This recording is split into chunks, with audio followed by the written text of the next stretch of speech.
አራተኛውና ከሁሉም አደገኛ የሆነው ዲስትራክሽን ሰው ነው። የሰው አጥፊው ሰው ነው። አበቃ አይምሮአችሁን ጠብቁ። እውነቴን ነው። የሆነ አጋጣሚ ላይ ያገኛችሁት ጓደኛችሁ ኦር ቤተሰባችሁ የሚነግራችሁ አንድ ነገር በህይወታችሁ ምን ያህል ኢምፓክት ሊያመጣ እንደሚችል አታውቁትም። ኮንሺየስ ስትሆኑ ራሳችሁ ማዳመጥ የምትችሉ ሰዎች ስትሆኑ ኮንቲኒየስሊ ሰዎች የሚለጥፉባችሁን ቆሻሻ ማራገፍ ትችላላችሁ። ካልሆነ ግን ሳታስቡት በቆሻሻ ተለጣጥፋችሁ የሆነ ሰዓት ላይ ምንድነው እዚህ ጋር ያመጣ ይስትሉ በዙሪያችሁ ያሉ ሰዎች ሲመግባችሁ የነበሩ መጥፎ አስተሳሰቦች ናቸው። ከዚህ በፊት ይሄን ምሳሌ አንስቼው ነበር። አንድ ሰው አገኘሁኝ የሆነ ኮፊ ሾፕ ቁጭ እየሰራው መጣ፣ ሰላም አለኝ፣ አከብረዋለሁ። በሆነ መንገድ ስራ ይሰራል። መስራውን ነገር አደነቀና ከዛ የሆነ ነገር ላይ ክሪቲሳይዝ አደረገኝ፣ መጥፎ ኮሜንት ሰጠኝና በጊዜው ምንም አልተቀበልኩትም፣ ምንም አልመሰለኝም ነበር። ቤት ከገባው በኋላ ግን ያንን መጥፎ የሰጠኝን ኮሜንት ለማስተካከል ስሞክር ራሴን አገኘሁትና ምንኝ ነው ለምን የተናደርኩት ለምን እዚህ ነገር ላይ እየሰራው ያለሁት ከስኬጁል ውጪ አንድ 20 ደቂቃ ቁጭ ብዬ ካሰብኩ በኋላ የደረስኩበት ነገር እንደቀል የተናገረኝ ያቺ ንግግር ናት። ያንን ነገር ፊገር አውት ባላደርገው ኖሮ ማታ ሰራዋለሁ ያሰብኩት ነገር ትቼ እሱ የተናገረኝ ኮሜንት ላይ ስፈጋድር ነበር። በዚህ ምክንያት የሆነ ሰው እገሌን ሶሻል ሚዲያ ላይ ተዋል፣ እገሌ እኮ ጥሩ እየሰራ ነው፣ እገሌ እኮ አገባች፣ እገሌ እኮ መኪና ገዛ፣ እንትና እኮ እንደዚህ ጀመረ ተብላችሁ ልትሰሩ የነበሩት ነገር ተታችሁ እነዛን ሰዎች ሲጎረግሩ አላመቻችሁም ወይ? ቤተሰቦች ጋር ማታ ተቀምጣችሁ ለራታው የገሌ ልጅ እኮ እንደዚህ ያደረገ ስትባሉ እቅዳችሁን ነገር ሁሉ ተታችሁ ስለዛ ነገር ታስበው አላደራችሁም ወይ? ሐሳብ ቃላት እጅግ በጣም ከምታስቡት በላይ ፓወር አላቸው። አይምሮን ሼፕ የማድረግ አይምሮን የመቀየር ፓወር አላቸው። አይምሮ ተቀየረ ማለት ደግሞ በእጃችን የምንሰራው ነገር ይቀየራል።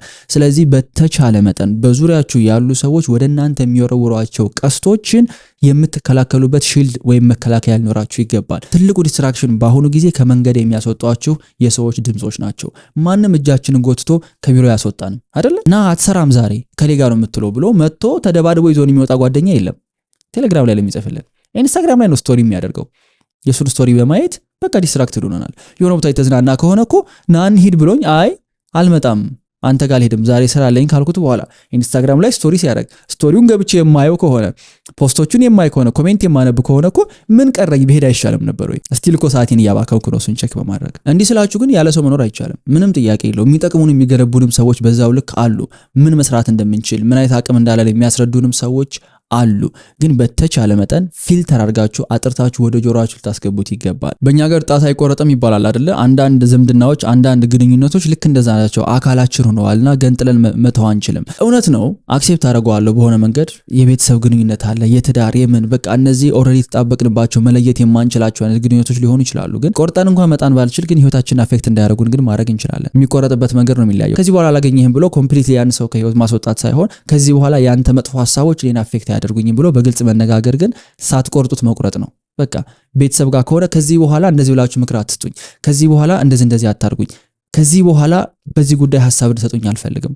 አበቃ እያበላሻችሁ ያለው እየጎዳችሁ ያለው የነሱ ሰዎች በህይወታችሁ መኖር ሳይሆን ኮንቲኒየስሊ የሚሰጧችሁ አስተያየትና የሚሰጧችሁ ፊድባክ ነው። ስለዚህ እሱን ነገር መስማት አልፈልግም ብላችሁ በግልጽ ያወራችሁ ቀን ግንኙነቱ የዛኔ ተስተካክሏል። እነዛን ከባድ ኮንቨርሴሽኖች ለማድረግ በፍጹም አትፍሩ። አበቃ አብዛኛዎቹ ከሰዎች ጋር ያላችሁ ሪሌሽንሺፖች የሚስተካከሉት አንድ ቀን ናስኪ ቡና እንጠጣ ብላችሁ ጋብዛችሁት ያን ሰው ይሄን ነገር ልነግርህ በጣም ብዙ ቀን አስቤ ነበር፣ አሁንም እንዴት አድርጌ እንደማወራው አላቅም፣ እንዴት አድርገህ አንደርስታንድ እንደምታደርገኝ አላቅም፣ ከመጥፎ አትውሰደው፣ ግን እንደዚህ የምሰጠኝ ነገሮች እኔን እየጎዱኝ ነው፣ እንደዚህ ያልክ የምታረጋቸው ነገሮች እኔን ፐርሰናሊ አፌክት እያደረገኝ ነው። ስለዚህ ካንተ ጋር ያለኝ ግንኙነት መቀጠል ፈልጋለሁ፣ ግን በዚህ መንገድ አይደለም። ስለዚህ ፕሊዝ ኔክስት ታይም ይሄንን ባህሪ አቁምልኝ። ፒሪድ። የሚወዳችሁ ከሆነ የሚያከብራችሁ ከሆነ ያ ሰው ህይወታችሁ ውስጥ ይቆያል። ያ ነገር ግን የሚያበሳጨውና የናንተን ውቀት የሚመኝ ሰው ከሆነ that's it ጥሎ ይወጣል። ለኔ አሁን ህይወቴ ላይ ያሉትን ሰዎች ፊልተር የማረግበት አንዱ ነገር እነዚህ ከባድ የሚመስሉ ኮንቨርሴሽኖች ናቸው።